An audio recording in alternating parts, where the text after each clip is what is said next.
1 Samuel chapter 19. Saul told his son Jonathan and all the attendants to kill David.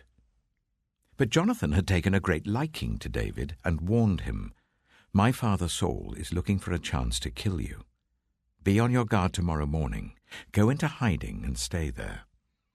I will go out and stand with my father in the field where you are. I'll speak to him about you and will tell you what I find out."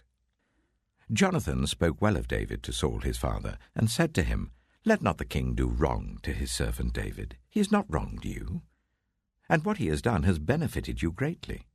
He took his life in his hands when he killed the Philistine. The Lord won a great victory for all Israel, and you saw it and were glad.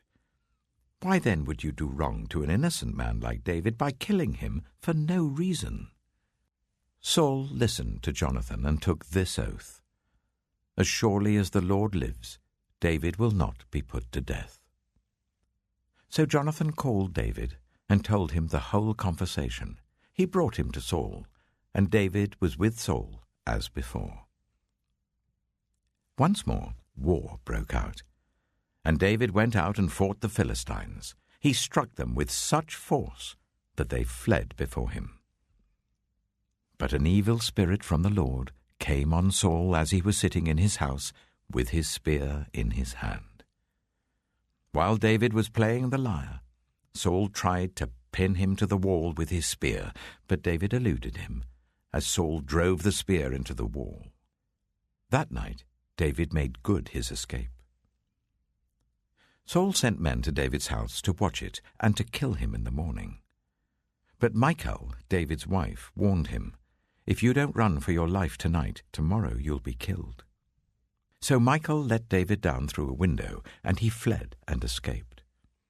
Then Michal took an idol and laid it on the bed, covering it with a garment and putting some goat's hair at the head. When Saul sent the men to capture David, Michal said, "He is ill."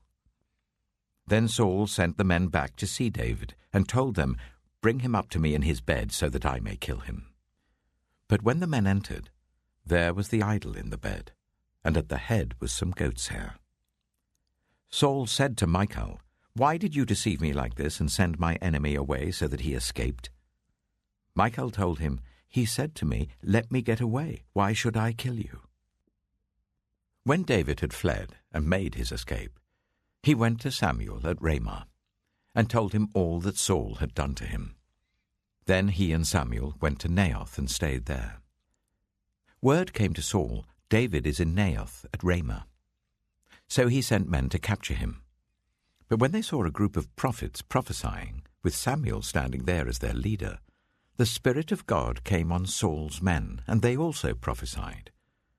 Saul was told about it, and he sent more men, and they prophesied too. Saul sent men a third time, and they also prophesied. Finally, he himself left for Ramah and went to the great cistern at Suchet. And he asked, "Where are Samuel and David?" "Over in Naioth at Ramah," they said. So Saul went to Naioth at Ramah, but the Spirit of God came even on him. And he walked along prophesying until he came to Naioth. He stripped off his garments, and he too prophesied in Samuel's presence. He lay naked all that day and all that night.